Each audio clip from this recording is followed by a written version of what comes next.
Hello guys, my name is Yogesh Sharma और आप देख रहे हैं आपका अपना यूट्यूब चैनल साइंस कैफे। हम मनोविज्ञान में बाल विकास की जो यूनिट हमारी चल रही है उसमें हमने लास्ट क्लास में जो है विकास की सिद्धांत के बारे में हम यहाँ पर पढ़ रहे हैं। विकास के सिद्धांत, और उन विकास के सिद्धांतों में हमने जीन पियाजे के संज्ञानात्मक विकास सिद्धांत के बारे में हमने कल यहाँ पर चर्चा की थी। लास्ट क्लासेज में मैंने चर्चा की थी। संज्ञानात्मक विकास सिद्धांत जीन पियाजे से जुड़ना आप सभी के लिए याद रखना है, जिसमें कॉग्निशन की बात की गई है। संज्ञान अर्थात किसी भी वस्तु की, किसी भी ऑब्जेक्ट के बारे में जो है समझ विकसित कर लेना ही क्या है, कॉग्निशन, संज्ञान है। ठीक है, उसके बारे में हमने लास्ट वीडियो में चर्चा की थी, जिसको आप जो है देख सकते हो।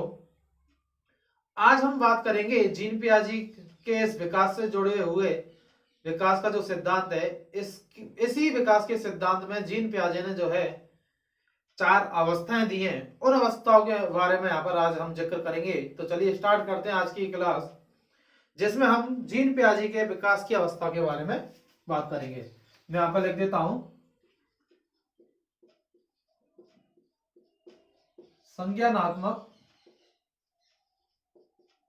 विकास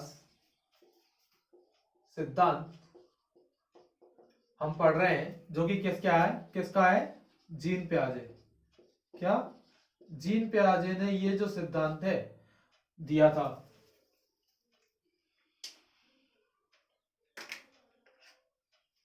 जीन पियाजे ने संज्ञानात्मक विकास सिद्धांत दिया था। इन्हीं जीन पियाजे को फादर ऑफ चाइल्ड साइकोलॉजी बोला जाता है, अर्थात बाल मनोविज्ञान के जनक की बात की जाएगी तो कौन है, जीन पियाजे। ठीक है, आज हम यहां पर बात करने वाले हैं विकास की अवस्थाओं के बारे में। विकास की अवस्था, ये विकास की अवस्था जो है जीन पियाजे के द्वारा दी गई है, जो कि एज ग्रुप के आधार पर जो है इनका डिवाइडेशन किया गया है। किसके आधार पर, एज ग्रुप के आधार पर जीन पियाजे ने विकास की अवस्थाओं का क्या किया है, डिवाइडेशन किया है, जिसमें मुख्य रूप से 4 अवस्थाओं में इसको बांटा गया है। कितने अवस्था में, 4 अवस्था में, 4 स्टेज में इसको बांटा गया है। जिसमें पहली जो अवस्था है उस अवस्था के बारे में मैं यहां पर जिक्र करने वाला हूं, और वो है संवेदी प्रेरक काल। क्या, संवेदी प्रेरक काल पहली अवस्था है, जिसको आप इंद्रिय जनित काल भी बोलते हो। इंद्रिय जनित काल भी जिसको आप बोलते हो। इंग्लिश टर्म की यदि बात की जाएगी तो आप उसको सेंसरी मोटर स्टेज बोला जाता है। ठीक है, इसका जो एज ग्रुप है वो क्या है, 0 से लेकर 2 वर्ष तक। ठीक है, यहां तक किसी को कोई प्रॉब्लम नहीं। जीन पियाजे ने संज्ञानात्मक विकास सिद्धांत के अंतर्गत एक बालक के विकास को जो है वो 4 अवस्थाओं में बांटा है, और ये 4 अवस्थाएं जो है हम यहाँ पर पढ़ेंगे। जिसमें पहली अवस्था है संवेदी प्रेरक काल, जिसको सेंसरी मोटर स्केल कहते हैं। तो चलिए इसके बारे में मैं यहाँ पर जिक्र करता हूं, संवेदी प्रेरक काल के बारे में। सेंसरी मोटर स्केल, 0 से 2 वर्ष का जो बालक है, जो कि शैशवावस्था का बालक है। कौन सी अवस्था, शैशवावस्था का बालक है। ये जो बालक है ज्ञानेंद्रियों के माध्यम से, किसके माध्यम से, ज्ञानेंद्रियों के माध्यम से जो है सीखना क्या करता है, प्रारंभ करता है। अर्थात ज्ञानेंद्रियों के माध्यम से सीखने की आयु कौन सी है, मैं आपको लिखता हूं इस पॉइंट को। ज्ञानेंद्रियों के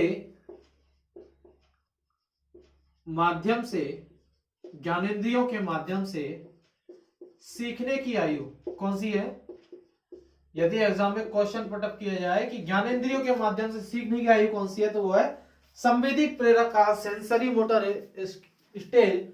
ये जो अवस्था है बहुत ज्यादा एग्जाम पर्पज से इंपॉर्टेंट है। चाहे आपके सीटेट का एग्जाम देख लो, चाहे रीट, चाहे स्टेट, कोई भी टीचिंग से रिलेटेड जितने भी एग्जाम्स हैं, सभी में जीन पियाजे की अवस्थाओं से संबंधित क्वेश्चन जो है बार बार एग्जाम में पुटअप किए जाते हैं, जो कि जिनमें कुछ थोड़ा सा डिफरेंस है। ठीक है, तो मैं यहाँ पर बात कर रहा था कि ज्ञानेंद्रियों के माध्यम से सीखने की आयु 0 से 2 वर्ष का जो बालक है वो ज्ञानेंद्रियों के माध्यम से ही क्या करता है, सीखता है। ठीक है, बात करेंगे इस अवस्था में संवेदी प्रेरक काल की जो अवस्था है, इस अवस्था में अचिंतन होता है, मतलब किसी भी प्रकार की जो है मेंटल प्रोसेस जो है, मेंटल जो क्रिया है, मेंटल एक्टिविटी जो है वो इस एज में देखने को हमें नहीं मिलती है।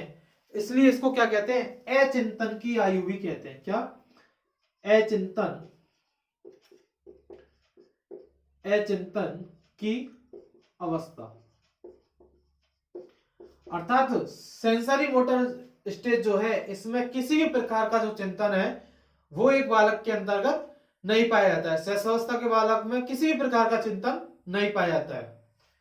बात करूं तो 18 से और 24 माह, मतलब आप ये मान लीजिए कि 1 से 1.5 साल का जो बालक है, क्या 1.5 या 2 साल का जो बालक है, उस बालक में वस्तु स्थायित्व जो है, ऑब्जेक्ट प्रिमिनेंस जिसको हम बोलते हैं, ऑब्जेक्ट प्रिमिनेंस जो है बालक के अंतर्गत आने लगता है। अर्थात वस्तु का स्थायित्व जो है वो बालक में क्या होने लगता है, आने लगता है। वस्तु स्थायित्व, वस्तु स्थायित्व जिसको मैं ऑब्जेक्ट स्टेबिलिटी भी लिख देता हूं या ऑब्जेक्ट प्रिमिनेंस लिख देता हूं, प्रिमिनेंस, ऑब्जेक्ट प्रिमिनेंस जो है एक बालक के अंतर्गत देखा जाता है। मतलब आप उस बालक को कोई वस्तु दिखाओगे, 2 साल तक के बालक को, 1.5 से 2 साल तक के बालक को कोई वस्तु दिखाओगे तो वो बालक जो है उस वस्तु को पहचानने लगेगा। वस्तु इस तरह से यहां से देखा जाता है कि आपने किसी बालक को जो है वस्तु दिखाई और हटा ली, वो बालक कोई रिएक्ट नहीं कर रहा है, लेकिन बालक ने वो वस्तु देख ली और अगेन यदि वो उस वस्तु को देखता है तो हो सकता है वो उसे देखकर रोने लगे। मतलब वो चाहता है कि ये वस्तु उस बालक को दे दिया है। मतलब ये क्या समझाता है, वस्तु स्थायित्व को ये चीज जो है प्रदर्शित करती है कहीं ना कहीं। अर्थात बालक जो है वस्तु से कनेक्ट होता है तो वस्तु स्थायित्व जो है वहां पर देखा जाएगा। ठीक है, तो ज्ञानेंद्रियों के माध्यम से सीखना, अचिंतन की अवस्था, वस्तु स्थायित्व का क्या होता है, वस्तु स्थायित्व का प्रारंभ होता है यहाँ पर।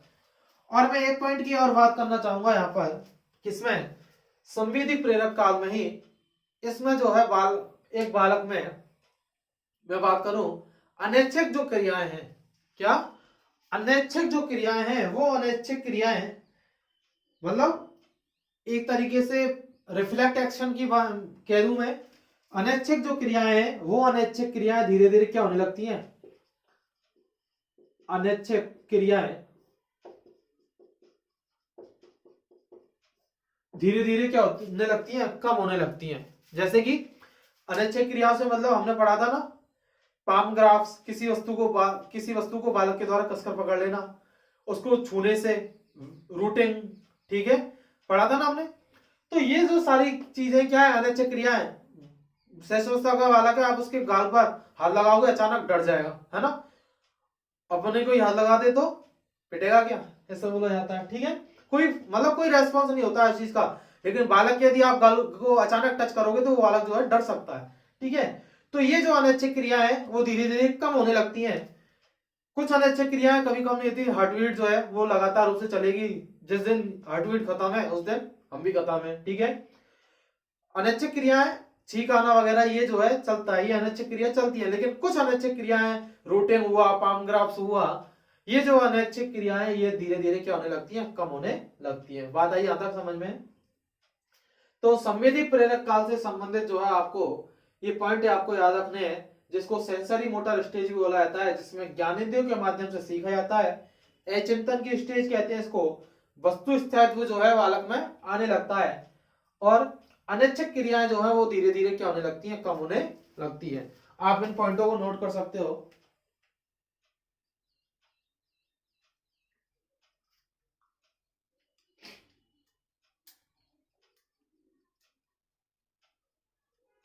ठीक है, मैं बताता हूं। अगली स्टेज की हम यहां पर बात करेंगे। यहां पर हमने बात की है संवेदी प्रेरक काल की, किसकी, संवेदी प्रेरक काल। अब मैं बात कर रहा हूं यहां पर दूसरी जो स्टेज है वो है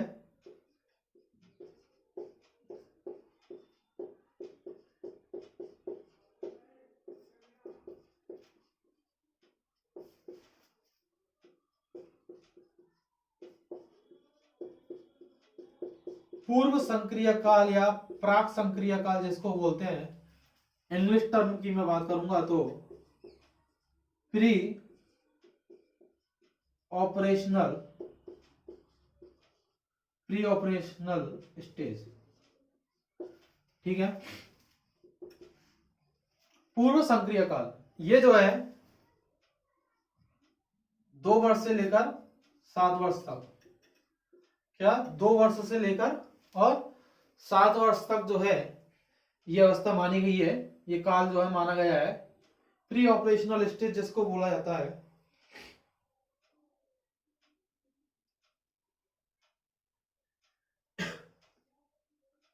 देखिए इसमें क्या होता है, पूर्व संक्रिय काल जिसको हम बोलते हैं 2 से 7 वर्ष, इस काल में जो है बालक में जो चिंतन होगा, क्या बालक में जो चिंतन होगा, ये जो चिंतन है वो अतार्किक चिंतन होगा, क्या इरेशनल थिंकिंग होगी। क्या होगी? Irrational thinking. मैं लिख देता हूं यहां पर,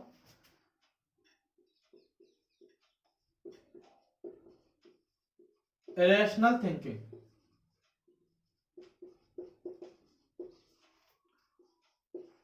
अतार्किक चिंतन, अतार्किक चिंतन जिसमें कोई लॉजिक नहीं होगा। क्या लॉजिक नहीं है यहां पर,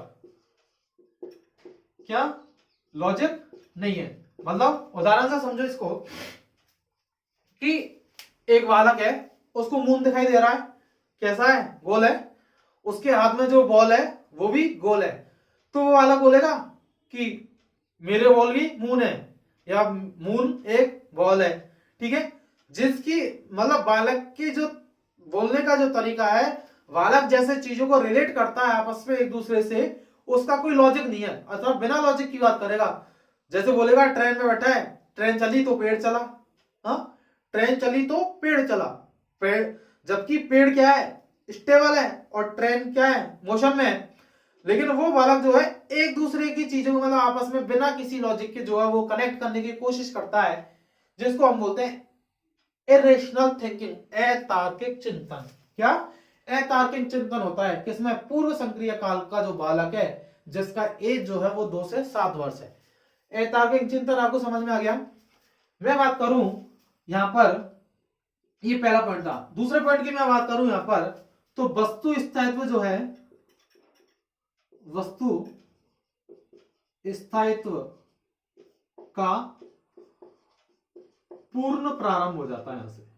अर्थात बालक जो है बस उसमें वस्तु स्थायित्व जो है बहुत अच्छे तरीके से यहां से प्रारंभ होता है, जिसमें वो वस्तुओं को जो है एक बार उसने जो वस्तु देख ली, उस वस्तु के बारे में जो है उसके दिमाग में जो है मेमोरी बहुत अच्छी क्रिएट हो जाती है, और वो जो है वस्तु को भूलता नहीं है। ठीक है, आपने उसका खिलौना ले लिया बालक का और आपने उसको रख दिया, हो सक वो बालक जो है तब तक वो खिलौना ना मिल जाएगा, तब तक आपसे उसके बारे में पूछता ही रहेगा, क्योंकि वो खिलौनों को भूला नहीं है। जैसे ही उसको खिलौना देखेगा वो उसको पहचान जाएगा। ठीक है, तो वस्तु का स्थायित्व जो है यहां से प्रारंभ होता है। मैं बात करूं यहां पर, अभी हमने बात की अतार्किक चिंतन, इरेशनल थिंकिंग यहां से स्टार्ट होती है। ठीक है, वस्तु स्थायित्व का क्या होता है? पूर्ण रूप से यहां से प्रारंभ होता है। और मैं यहां पर बात करूं बालक में, यहां पर जो है इरिवर्सिबिलिटी पाई जाती है, रिवर्सिबिलिटी, इरिवर्सिबिलिटी मतलब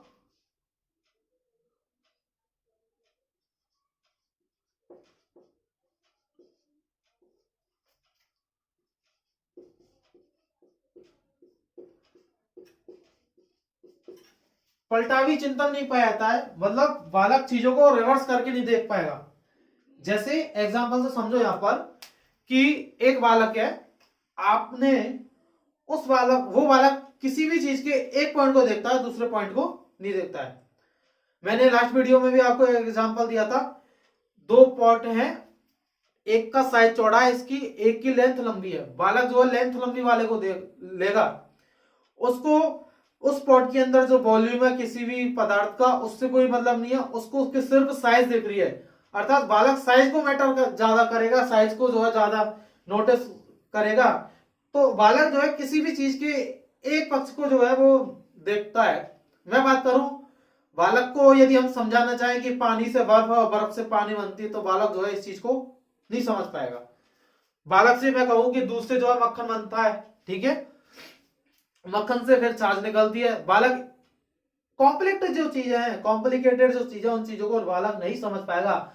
अर्थात उसमें इररिवर्सिबिलिटी पाई जाती है। क्या?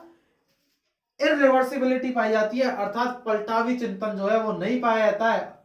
ये किस एज ग्रुप के बालक की विशेषता है? 2 से 7 वर्ष के एज ग्रुप की अवस्था। यदि काल यदि पूछा जाए तो पूर्व सक्रिय काल का बालक। तो हमने यहां पर 3 चीजें बात की।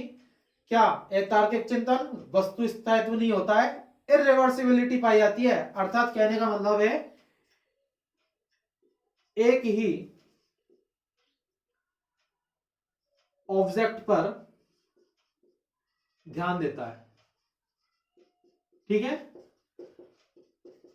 किसी भी वस्तु का जो है एक ही पक्ष है और उसी एक पक्ष को जो है वो ज्यादा नोटिस करता है, ठीक है।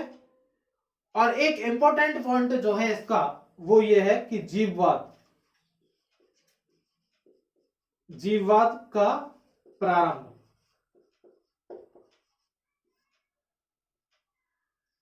जीववाद का प्रारंभ जिसको एनिमिज्म बोला जाता है, एनिमिज्म बोला जाता है जिसको। देखिए ये जीववाद होता क्या है, मैं आपको यहां पर आपको समझाऊंगा इसको। जीववाद होता क्या है, एनिमिज्म क्या चीज है? एक बालक है और वो बालक जो है खेल रहा है और खेलते खेलते जो है अचानक जो है बहुत जोर से गिर गया, ठीक है, बालक रोएगा। अब उसकी माँ क्या करती है कि जिस जगह वो गिरा है उस जगह को बार बार अपने हाथ से पीटने लगती है, ठीक है। बालक क्या समझ रहा है कि जैसा मुझे दर्द हुआ है ऐसा इस पत्थर को पीटने पर भी उसको भी दर्द हुआ है। ये क्या? उसका जीववाद है। निर्जीव चीजों में भी सजीव का चिंतन। क्या? निर्जीव चीजों में, मैं लिख देता हूं यहां पर, निर्जीव में सजीव का चिंतन, सजीव का चिंतन, यही क्या है? जीववाद है। अर्थात एक बालक जो है उसको किसी डंडे से लगी तो जब तक उस डंडे को ना पीटा जाएगा तब तक वो बालक चुप नहीं होगा। क्यों? क्योंकि वो ये समझता है कि डंडे को भी मेरी तरह क्या हुआ, दर्द हुआ है। तो वो बालक क्या हो जाता है? चुप हो जाता है। अर्थात निर्जीव वस्तुएं भी सजीव की तरह कार्य करती हैं, ये बात जो है बालक समझता है। तो जीववाद का जो प्रारंभ है वो इसी एज से होता है, 2 से 7 वर्ष। आप ये करके देख ले, आपने देखा होगा अपने आसपास कि बालकों को जो है, बालक जो है उनमें जीववाद बहुत ज्यादा पाया जाता है और जीववाद का जो प्रारंभ है वो इसी एज से देखा जाता है। तो ये सेकंड स्टेज थी किसकी? जीन पियाजे के संज्ञानात्मक विकास के सिद्धांत की, जिसको प्री ऑपरेशनल स्टेज भी कहते हैं। इसके ये कुछ इंपॉर्टेंट पॉइंट है, आप इसको नोट कीजिए जल्दी से।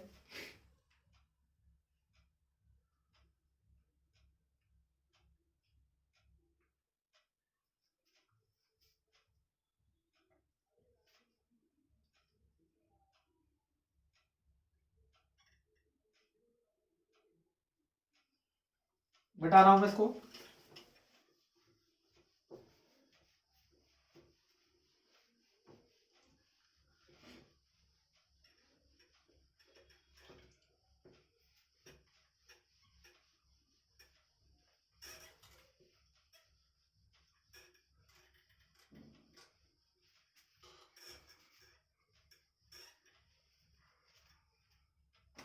अगली स्टेज की हम यहां पर बात करते हैं और वो स्टेज है मूर्त संक्रियात्मक अवस्था।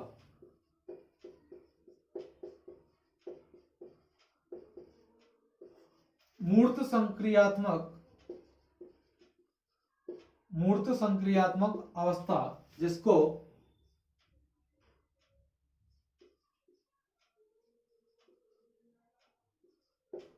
Concern operational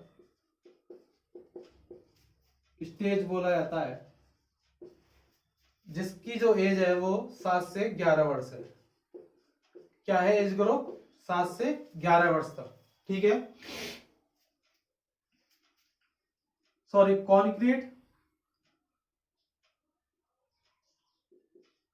concrete operational stage जिसको बोला जाएगा, मूर्त संक्रियात्मक अवस्था। देखिए भाई ये अवस्था क्या होती है, हमने बात की थी लास्ट स्टेज में पूर्व संक्रियात्मक अवस्था में, जहां पर बालक में अतार्किक चिंतन था, मतलब उसके थिंकिंग में कोई लॉजिक नहीं था, बिना लॉजिक के जो है बालक बात करता है और चीजों को एक दूसरे से जो है रिलेट करता है। ठीक है, तो मूर्त संक्रियात्मक स्टेज की मैं बात करूं तो यहां पर जो है बालक में मूर्त एवं तार्किक चिंतन का प्रारंभ होता है। मूर्त एवं तार्किक चिंतन का प्रारंभ इस अवस्था में जो है देखा जाता है। क्या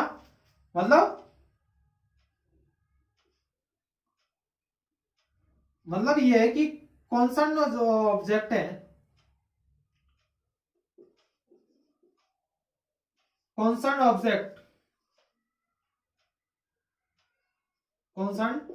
ऑब्जेक्ट के बारे में जो है, मूर्त चीजों के बारे में जो है वो क्या करने लगता है, चिंतन करने लगता है।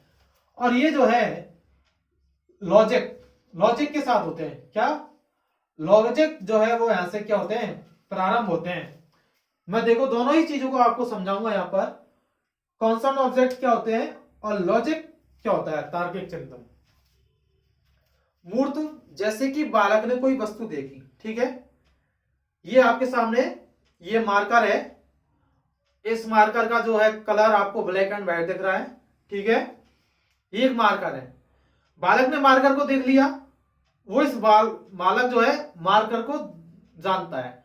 ठीक है, उसको बालक को एक बार मार्कर दिखा, बालक को जो है एक बार मार्कर दिखा दिया, अब बालक जो है इस वस्तु के बारे में, इस ऑब्जेक्ट के बारे में जो है उसके सामने नहीं है, फिर भी वो क्या करेगा, चिंतन कर सकता है। मतलब बालक ने जो वस्तु देखी है उस वस्तु के बारे में बालक क्या कर सकता है, चिंतन कर सकता है। इसको हम बोलेंगे कॉन्सर्न थिंकिंग। क्या कॉन्सर्न थिंकिंग बोलेंगे, जिसको मूर्त चिंतन बोला जाता है।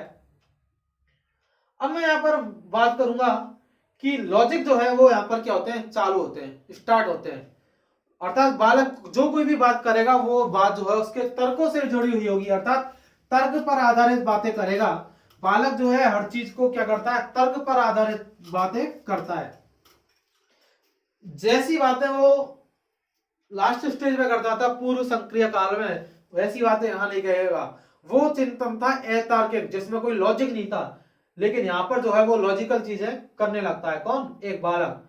मूर्त वस्तुएं जो है, जो वस्तुएं उसके सामने है, उन वस्तुओं के बारे में वो चिंतन थिंकिंग कर सकता है। ठीक है, तो मूर्त और तार्किक चिंतन का जो है यहां पर क्या होता है, प्रारंभ होता है। सेकंड पॉइंट की मैं यहां पर बात करूं, मूर्त और तार्किक चिंतन यहां पर प्रारंभ हुआ बालक में।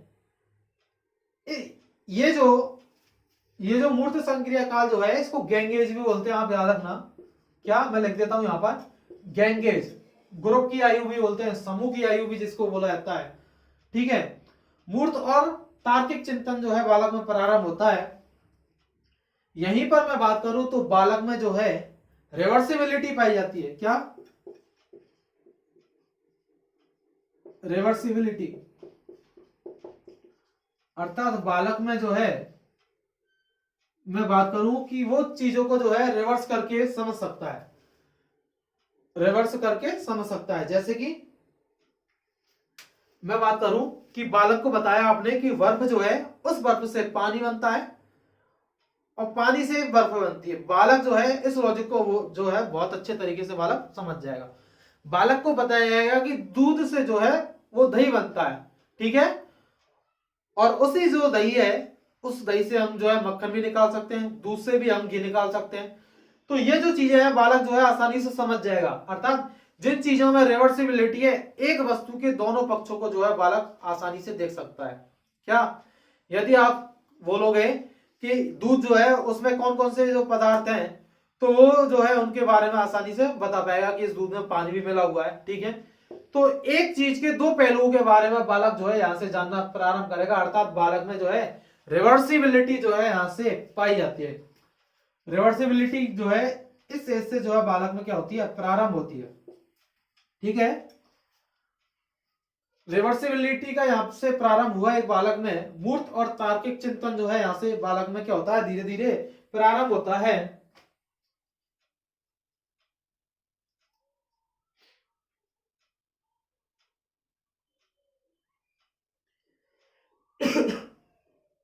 यदि मैं ऐसी एज की यहां पर बात करूं तो मूर्त संक्रियात्मक अवस्था जो है इसमें जो है बालक में संग्रहण अर्थात कंजर्वेशन, संरक्षण जो है बालक में, कंजर्वेशन जो है मैं लिख देता हूं यहां पर, कंजर्वेशन का मतलब होता है संरक्षण। बालक में जो है कंजर्वेशन अर्थात संरक्षण, वर्गीकरण, वर्गीकरण और क्रम को पहचानने की,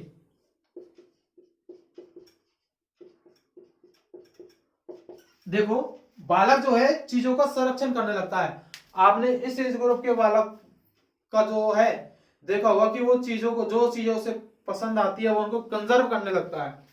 वर्गीकरण, क्लासिफिकेशन, बालक जो है वस्तु, अलग अलग जो वस्तु है उन अलग अलग वस्तुओं को जो है अलग अलग चीजों में जो है क्लासिफाई कर सकता है। एक जैसे खिलौने उनको एक साइड में रखेगा, ठीक है, एक जैसी चीजें जो है उन चीजों को अलग क्लासिफाई करता है। किसी भी चीज के जो है क्रम को वो धीरे धीरे क्या करने लगता है, जानने लगता है, ठीक है। तो ये किस एज के बालक में होगी, मूर्त संक्रियात्मक अवस्था के बालक में क्या कंजर्वेशन, क्लासिफिकेशन और क्रम जो है उसको वो जानने लगता है। रिवर्सिबिलिटी जो है इस बालक के अंतर्गत पाई जाती है। बालक में जो है पलटावी चिंतन, रिवर्सिबिलिटी का मतलब क्या है, पलटावी चिंतन लिख देता हूं मैं यहां पर।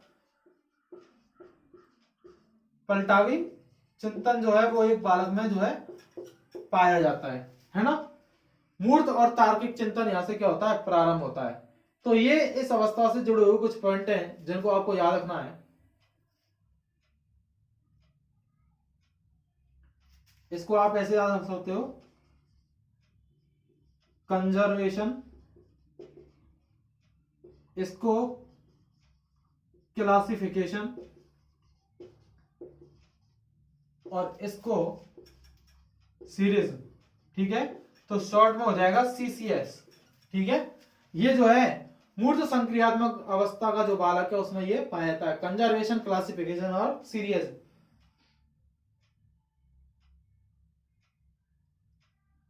ठीक है, मैं बताता हूं इसको। अब हमारी जो है लास्ट अवस्था है जिसके बारे में हम यहां पर अब जिक्र करेंगे,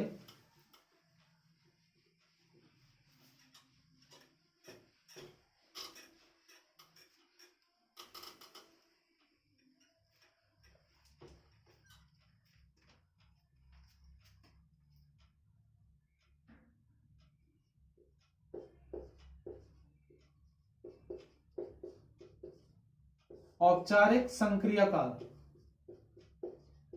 काल या अवस्था कुछ भी लिख दो, ठीक है, कोई फर्क नहीं पड़ता। औपचारिक संक्रियात्मक अवस्था जिसको लिखेंगे यहां पर फॉर्मल ऑपरेशनल स्टेज, ठीक है। इसके एज की मैं बात करूं तो 11 से लेकर मृत्यु तक, ठीक है, यही एज चलती है। फॉर्मल ऑपरेशनल स्टेज 11 वर्ष से लेकर और मृत्यु तक यही एज चलती है, ठीक है। इसके पॉइंट देखते हैं यहां पर। औपचारिक संक्रिया काल जिसको बोलते हैं, सॉरी इसको मैं यहां से मिटा देता हूं, आप कहीं ये ना समझ जाना कि इसको गैंगेज बोला जाता है, ठीक है।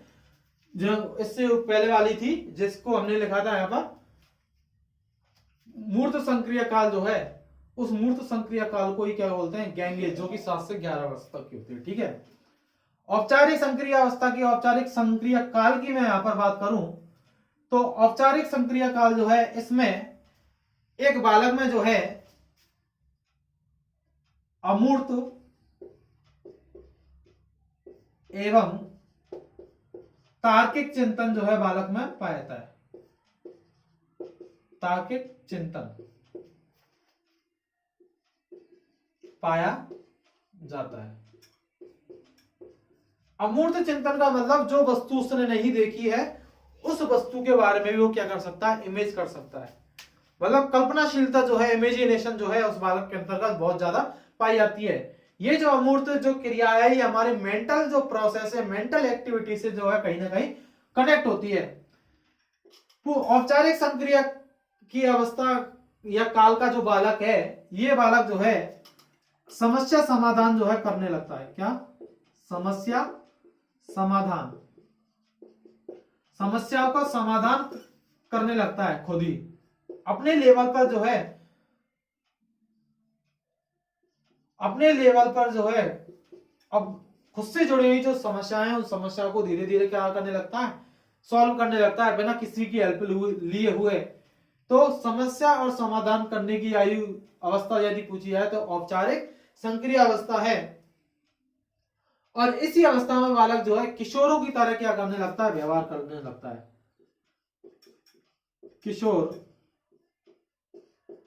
की तरह व्यवहार करने लगता है,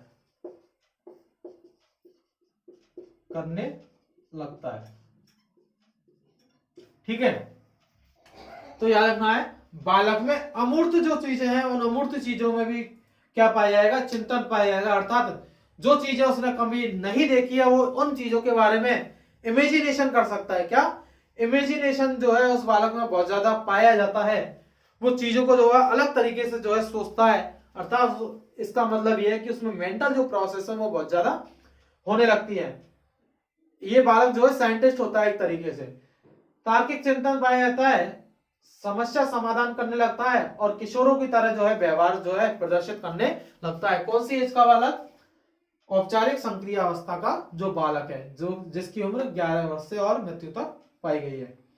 तो यहाँ पर ये जो है हमारा संज्ञानात्मक विकास सिद्धांत जो कि जीन प्याजे से जुड़ता है वो यहाँ पर कंप्लीट होता है। अगले वीडियो में हम पढ़ेंगे, हम विकास के सिद्धांत पढ़ रहे हैं और अगले वीडियो में जो है सामाजिक सांस्कृतिक सोशियल क्लासिकल थ्योरी जो है वाइगोत्स्की के बारे में जो है उसके बारे में हम यहाँ पर पढ़ेंगे। तो यदि ये वीडियो आपको पसंद आया हो तो अपने दोस्तों को जो है ज्यादा से ज्यादा शेयर कीजिए और बेल आइकन को जो है लाइक जो बटन है उसको प्रेस करना ना भूलें और अपने दोस्तों को ज्यादा से ज्यादा शेयर कीजिए और चैनल को सब्सक्राइब कीजिए। मिलते हैं फिर अगले वीडियो में, तब तक के लिए खुश रहिए, मस्त रहिए। Thank you, bye.